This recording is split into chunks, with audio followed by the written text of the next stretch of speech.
Hello મિત્રો, આજે હું તમને એક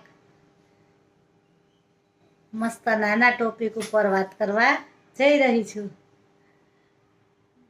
50 વર્ષની ઉંમર પછી જીવન કેવી રીતે બદલાય છે તે આજે આપણે સાંભળવાનું છે. 50 વર્ષની ઉંમર થયા પછી આપણું જીવન પૂરું થતું નથી. સાચી જીવવાની જિંદગી તો અહીંયાથી જ શરૂ થાય છે. તો આ વાત તમે જરૂરથી સાંભળજો. 50 વર્ષની ઉંમર પછી જીવન આપણું અટકતું નથી. સાચા અર્થમાં તો જીવનને સમજવાની, જાણવાની ને માણવાની શરૂઆત થાય છે.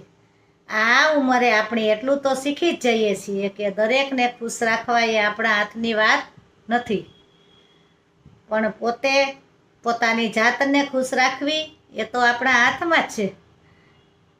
ધીમે ધીમે આપણા બાળકો પોતાના જીવનમાં વ્યસ્ત થઈ જાય છે, તેની જવાબદારીઓ વધી જાય છે અને સમય પણ આપણને પોતાની સાથે જીવતા શીખવે છે.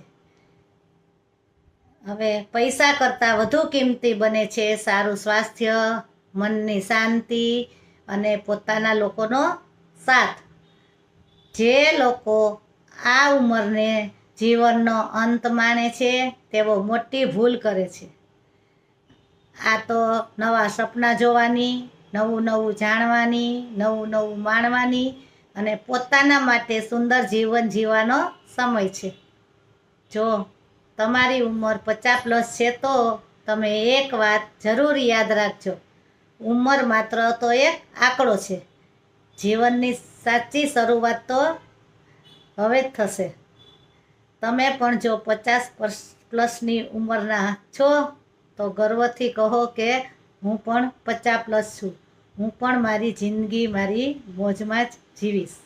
હંમેશા 50 વર્ષની ઉંમર પછી મનને શાંતિ, શારીરિક તકલીફ ના પડે અને સ્વાસ્થ્ય સારું રહે એવી હરરોજ પ્રભુને પ્રાર્થના કરવી જોઈએ. જો સ્વાસ્થ્ય સારું હશે તો જ આપણે પાછળની જિંદગી શાંતિથી જીવી શકશું.